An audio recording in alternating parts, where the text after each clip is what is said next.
We're sitting at Calumet Beach this afternoon on a hot summer July day, and we're here because this is Swim and Safety Week in the town of Barnstable, and we're doing a lot of activities that are promoting and showing people in the town of Barnstable, and of course all of our visitors, what swimming safety can be all about.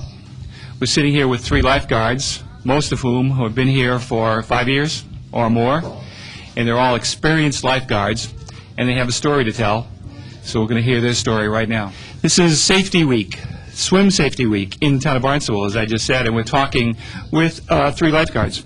And Charles, you were the first responder last week when there was a major incident that occurred here. I wonder if you might tell our audience, please, what happened and how did you come across the scene? All right.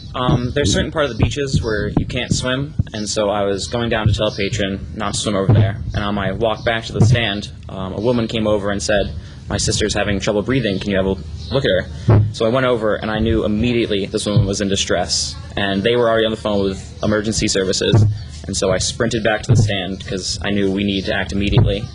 Upon getting back to the scene, we laid her down to the sand to keep her cool, and at that point, Erin came, and rescue breathing was necessary because she was no longer breathing.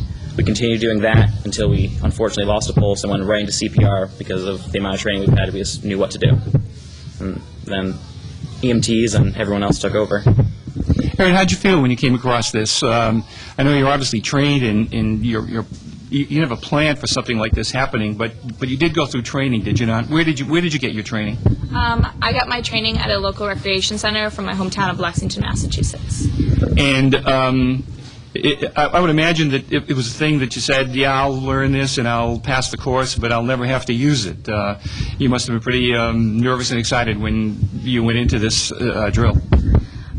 It was definitely surreal in the sense you see it and you takes you a moment to kind of process it, but everyone who participated in the rescue acted efficiently and quickly, and we all acted to the best of our ability, and we got right into it. There was no hesitations. And was Courtney on duty at that time, and did she come over and help you guys out?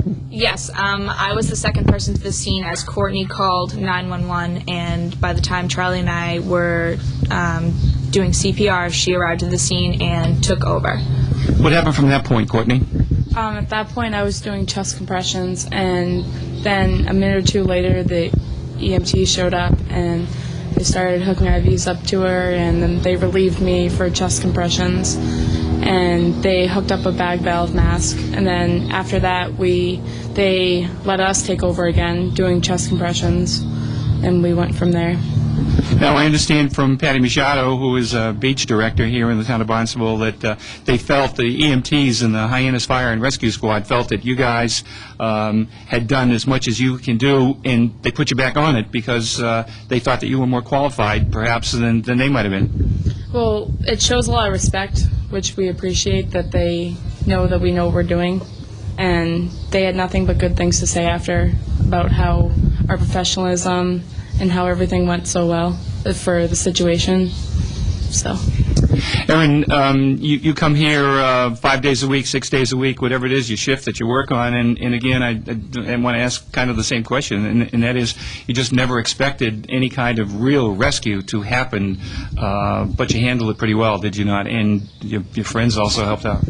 I would say that's definitely a good way to put it. Courtney and I were even talking in the stand afterwards how, although it's part of our job description to act in a situation like that, it's not something that you expect to see or even that it's very likely to see. I mean, for Charlie and I think Courtney too, it's our 5th year here, and we've never seen anything like that, and we know people who have been here for much longer than that, and they also have not seen anything like that even remotely recently, so it's definitely something that we hope doesn't happen again anytime soon. Charlie, next year you're going to have to go through recertification. I'm assuming you want to come back and work as a lifeguard until you finish your college experiences. What kind of information are you going to pass on to your instructors and the rest of the people in your class next year when they say, here's CPR, here's rescue breathing? What kind of things will you tell the rest of your class?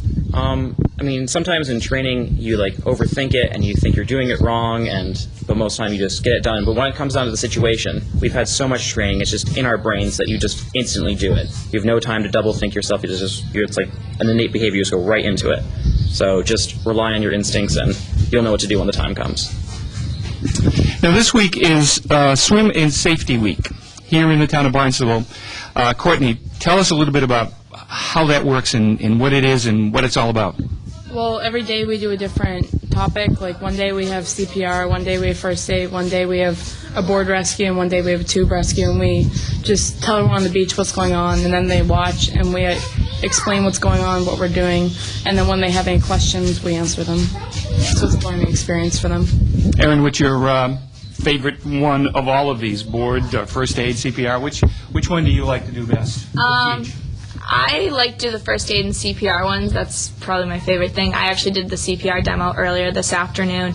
I think it's important because it helps parents to kind of realize that we're not just sitting here tanning or watching the water with our sunglasses on with our eyes shut. We're actually proactive. We're watching the beach. We're here to help, and I think we've definitely proven within the past week and through this Swim and Safety Week that we're more than capable. Do you supply the other lifeguards with water bottles and water, or do you tell them all the time to keep on drinking water? Well, it's a combination of both. I carry a gallon of water with me every day, and so if anyone doesn't have water, they drink it, but almost everyone brings at least 2 or 3 water bottles a day, because you're in the sun all day and you don't think that you get dehydrated, but you really do, especially for me and the other instructors, because we're in the water too, so that dehydrates you more. So Erin, if I'm out here swimming and I come out of the water, I think I'm okay because I've been in the water. Is that a false statement? Absolutely. The fact that it's salt water alone dehydrates you, and the sun hits you much stronger when you're in the water.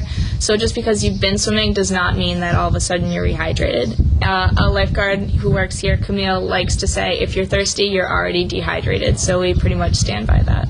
And Charlie, you're doing the same thing. You're drinking a lot of water, and would you tell us again how important it is for all the people who may be watching us today to make sure they bring a bottle of water? And certainly, alcoholic beverages are not allowed on beaches anyway, although I'm sure that people from once in a while try to sneak them in. But the importance is it's important to drink water. Absolutely. I know every break I make sure my water bottle is filled, and so I can bring it out to the stand. I don't go a minute without being not thirsty. I'm always hydrated, because that is your first line of defense in protecting your body.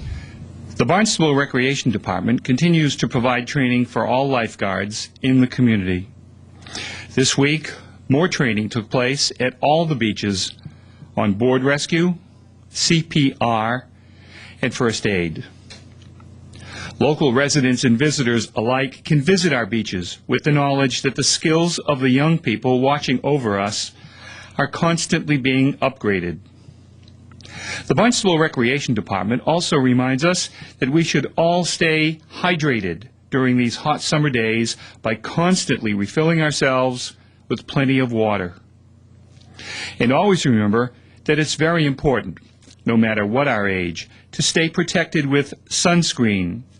And even after going swimming, we should add more sunscreen.